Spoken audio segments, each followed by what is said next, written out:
Suratu Maryam. Si Maria.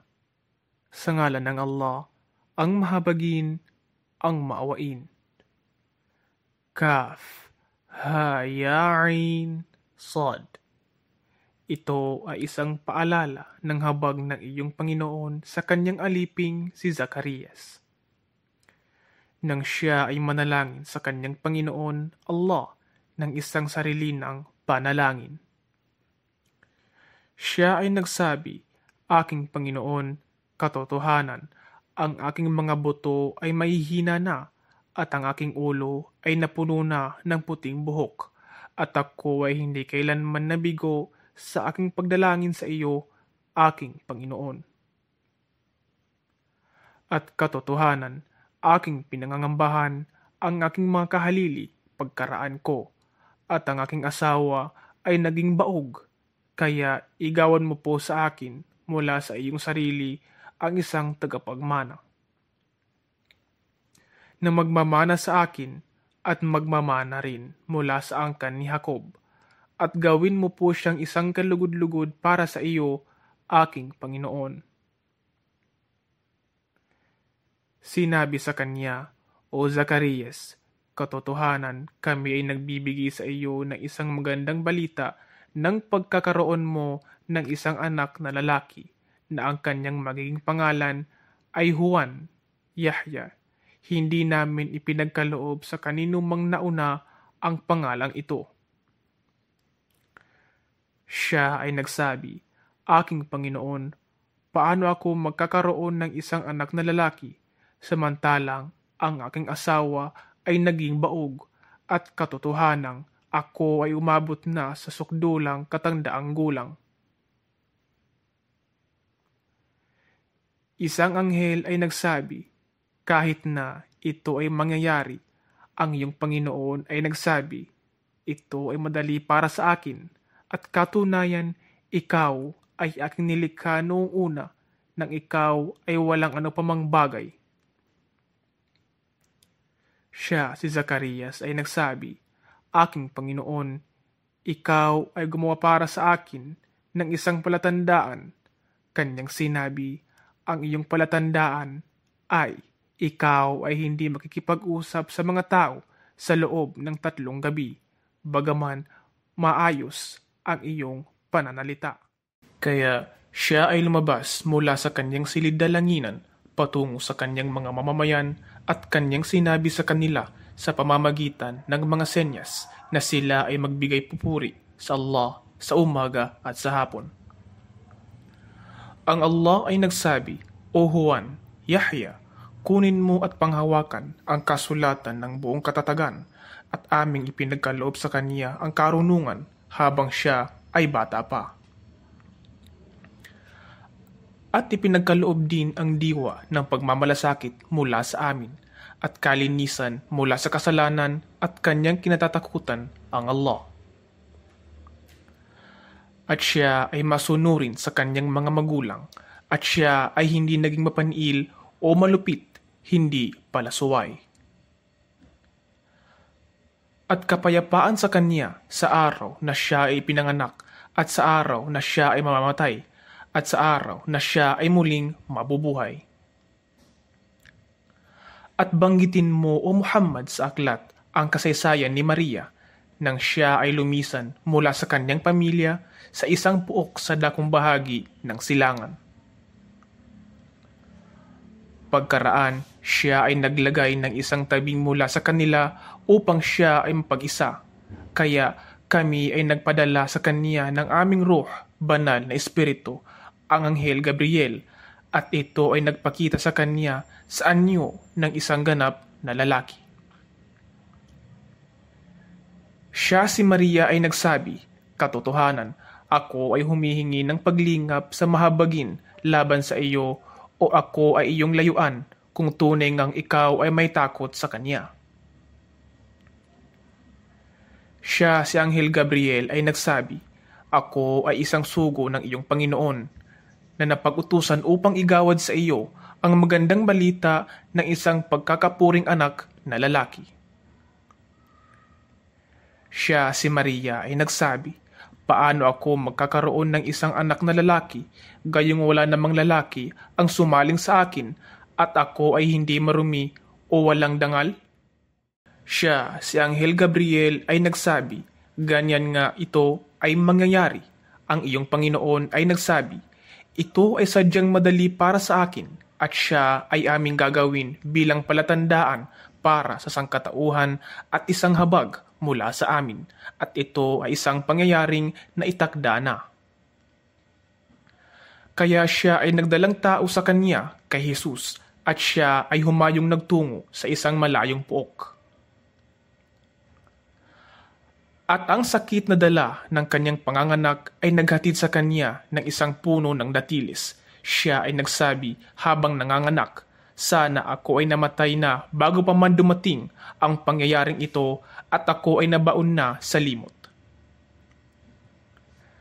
Kaya siya si Maria ay tinawag niya mula sa ibaba ng kanyang paanan at nagsabing, huwag kang malungkot. Sa katunayan, ang iyong Panginoon ay gumawa ng isang umaagos na bukal ng tubig sa bahaging ibaba ng iyong paanan. At yugyugin mo ang puno ng tiles na nasa iyong harapan, ihuhulog nito sa iyo ang hinog na sariwang bungang datiles. Kaya ikaw ay kumain at uminom at masiyahan, at kung ikaw ay makakita ng sino mang tao, ito ang iyong sabihin, katotohanan, ako ay nagpanata ng isang pag-aayuno bilang pagsunod sa mahabagin Allah. Kaya ako ay hindi makikipag-usap sa sino mang tao sa araw na ito. Kaya kanyang daladalang iniuwi ito, ang sanggol na si Jesus sa kanyang mga mamamayan. Sila mga tao ay nagsabi, O Maria, tunay nga na ikaw ay nagdala ng isang bagay na nakapanghihilakbot.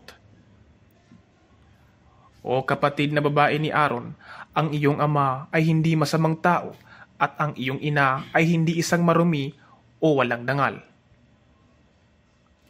Ngunit sa halip na magpaliwanag ay kanyang itinuro siya ang sanggol. Sila ay nagsabi kay Maria, paano kami makikipag-usap sa isang batang musmus na nasa duyan? Siya, ang sanggol na si Jesus, ay nagsabi, katotohanan, ako ay alipin ng Allah, kanyang ipinagkaloob sa akin ang banal na kasulatan, at ako ay kanyang ginawang isang propeta. At ako ay kanyang pinagpala saan man ako naroroon, at itinagubilin sa akin ang pagdarasal at kawanggawa habang ako ay nabubuhay. At ako ay ginawang masunurin sa aking ina, at ako ay hindi niya ginawang malupit, hindi lapastangan. At ang kapayapaan ay mapa sa akin sa araw na ako ay ipinanganak, at sa araw na ako ay mamamatay, at sa araw na ako ay muling bubuhayin. Iyan si Isa, Jesus, anak na lalaki ni Maria. Ito ay isang salita ng katotohanan na kanilang pinag-aalinlanganan. Hindi naangkop sa kadakilaan ng Allah na siya ay magkaroon ng anak na lalaki. Luwalhati sa kanya, kapag kanyang itakda ang isang pangyayari, siya ay magsasabi lamang dito na maging, kaya mangyayari nga. Si Jesus ay nagsabi, at katotohanan, ang Allah ay aking Panginoon at inyong Panginoon. Kaya siya ay inyong sambahin, tanging siya lamang. Ito ang matuwid na landas. Ngunit nagkaiba-iba ang mga magkakaanib na sekta hinggil kay Jesus mula sa kanilang pagitan, kaya kasawian sa mga di naniwala mula sa tagpo ng isang mahalagang araw. Kanilang malinaw na maririnig at matutunghayan ang araw na sila ay darating sa aming harapan. Subalit ang mga mapaggawa ng kamalian sa araw na ito ay nasa hayag na pagkaligaw. At magbabala sa kanila, O Muhammad, ng araw ng panlulumo, kapag ang pangyayari o katayuan ng bawat isa ay hatulan na, ngunit sa kabila nito, sila ay nasa kapabayaan at sila ay hindi naniniwala. Katotohanan, kami mga magmamana sa kalupaan at sa sino mang naroroon, at sa amin sila ay ibabalik. At banggitin sa aklat ang kasaysayan ni Abraham, katotohanan, siya ay makatotohanan at isang propeta. Banggitin mo ng kanyang sabihin sa kanyang ama, "O aking ama, bakit mo sinasamba ang anumang rebultong nililok lamang ng iyong mga kamay na hindi nakaririnig, ni nakakikita at hindi makatutulong sa iyo sa anupaman? O aking ama, katotohanan, may dumating na kaalaman sa akin na hindi dumating sa iyo. Kaya ako ay iyong sundin, ako ay papatnubay sa iyo sa patag o maayos na landas. O aking ama, huwag mong sambahin at sundin ang Satanas. Katotohanan, ang Satanas ay lagi ng palasuway sa mahabagin ang Allah. O aking ama, katotohanan, aking pinangangambahan na may parusang sasaling sa iyo mula sa mahabagin Allah. Sa gayon, ikaw ay maging kasamahan ng Satanas sa impyerno." Siya, ang ama, ay nagsabi, "Ikaw ba ay walang pagkilala sa aking mga Diyos, o Abraham? Kapag ikaw ay hindi nagtigil sa panunuligsa sa akin, katiyakan na ikaw ay aking pagbabatuhin, kaya ako ay iyong lisanin ng mahabang panahon." Siya, si Abraham, ay nagsabi, "Kapayapaan ay sumaiyo. Ako ay hingi ng kapatawaran sa aking Panginoon para sa iyo. Katotohanan, siya ay lagi nang nalulugod sa akin.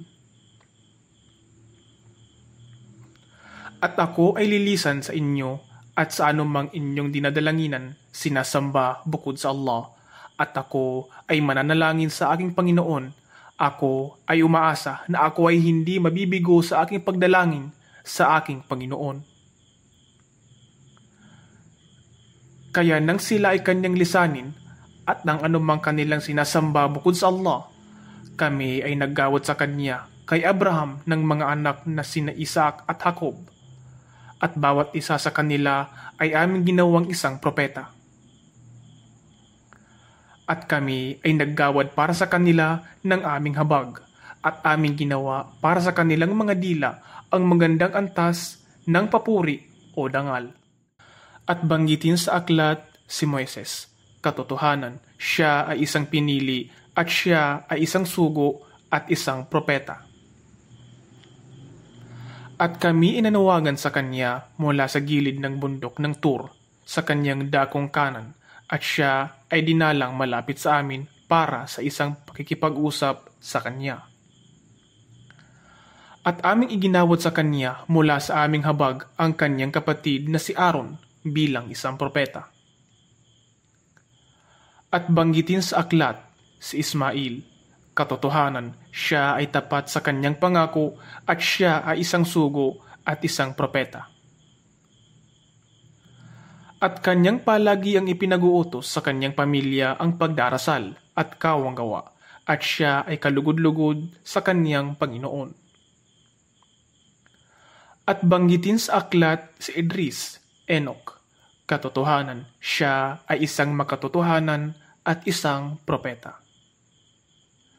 At siya ay aming itinaas sa isang mataas na kalagayan. Sila ang mga pinagpala ng Allah mula sa mga propetang nagmula sa supling ni Adan, at mula sa supling ng sinumang aming isinakay kasama ni Noah, at mula sa supling ni na Abraham at Israel, Jacob, at mula sa aming mga pinatnubayan at sa aming pinili.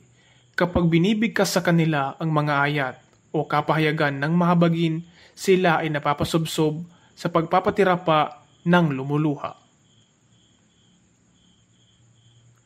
Subalit may dumating pagkaraan nila ng mga kasunod na henerasyon na nagpabaya sa pagdarasal at kanilang sinunod ang mga masisidhing hangarin, kaya kanilang makaharap ang kasamaan o isang lambak sa impyerno. Maliban sa sinumang nagsisi at naniwala at gumawa ng mga gawaing matuwid, sila yaong mga makapapasok sa paraiso, at sila ay hindi gagawan ng kamalian kahit ano paman. Naroon ang mga paraisong Eden na ipinangako ng mahabagin sa kanyang mga lipin sa ghaib, di nakikitang bahagi. Katotohanan, ang kanyang pangako ay laging dumarating. Sila ay hindi makaririnig doon ng salita maliban sa pagbati ng kapayapaan, at para sa kanila roon ay mabubuting panustos sa umaga at sa hapon. Ito ang paraiso na aming ipamamana sa aming mga mabubuting alipin na lagi nang natatakot sa amin. At kami, mga anghel, ay hindi bumababa maliban sa kautusan ng iyong Panginoon. Sa Kanya ang pagmamayari ng anumang nasa aming harapan at ng anumang nasa aming likuran at ng anumang nasa pagitan niyan, at kailanman ang iyong Panginoon ay hindi nakalilimot. Siya ang Panginoon ng mga kalangitan at ng kalupaan at ng anumang nasa pagitan nilang dalawa. Kaya sambahin siya at maging matiisin sa pagsamba sa Kanya. Mayroon ka bang nalalaman na Kanyang nakakatulad? At ang isang tao na di naniniwala ay magsasabi, kapag ako ay namatay, ako ba kung gayon ay lalabas ng buhay sa libingan? Hindi nga kaya naaalala ng tao na siya ay aming nilikha noon nang siya sa panahong iyon ay walang ano pamang bagay? Kaya ako bilang iyong Panginoon ay sumusumpa na sila ay aming titipunin at ang mga demonyo, pagkaraan sila ay aming dadalhin ng sapilitan sa paligid ng impyerno ng nakaluhod. Pagkaraan, katiyakang aming kakaladkarin mula sa lahat ng sekta ang mga pinagkamasasama sa paghihimagsik laban sa mahabagin Allah. Pagkaraan, katiyakang aming nababatid yung mga higit na karapat-dapat sunugin doon sa apoy ng impyerno. At walang isa man sa inyo, maliban na siya ay magdaraan sa ibabaw nito ng impyerno. Ito ay nasa iyong Panginoon, isang itinakdang pangyayari na nararapat maganap.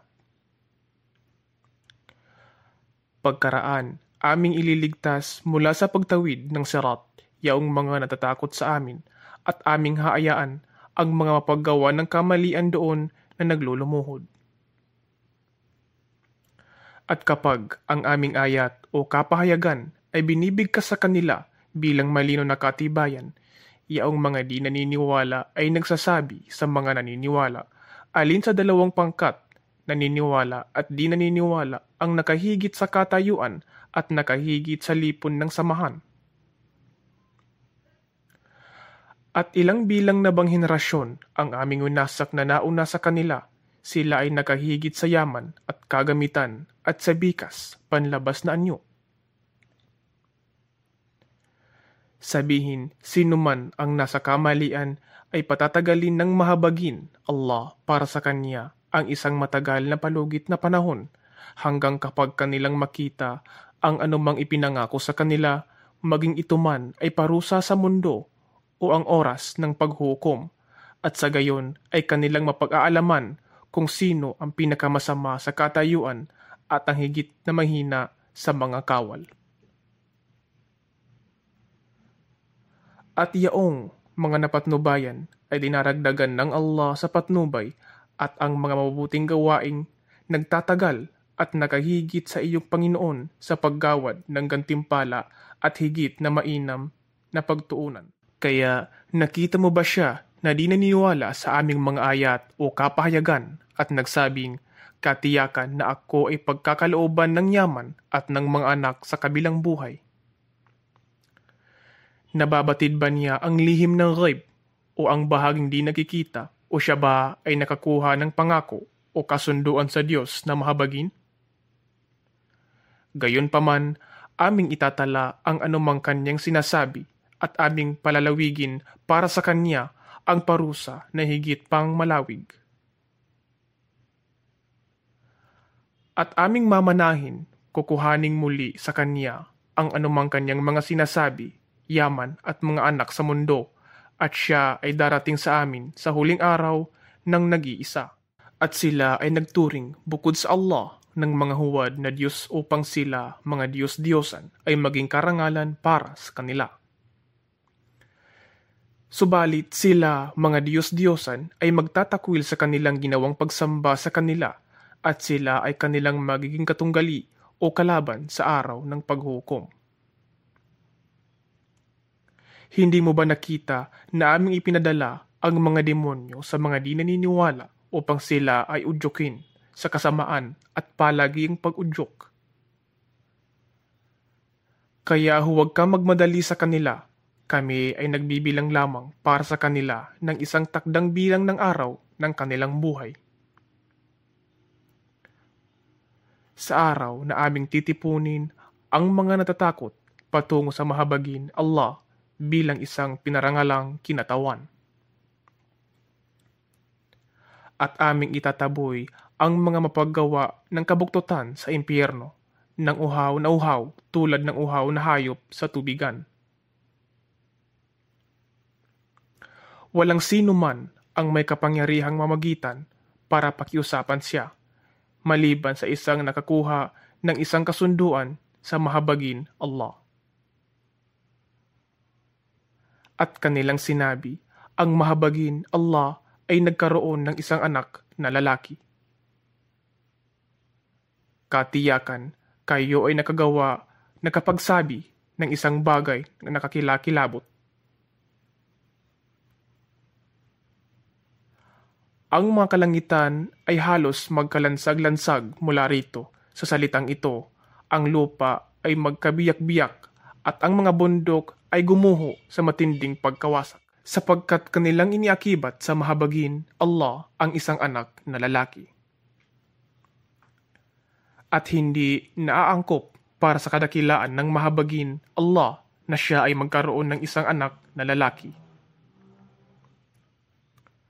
Walang sino mang nasa mga kalangitan at kalupaan maliban na siya ay darating sa harap ng mahabagin Allah bilang isang alipin.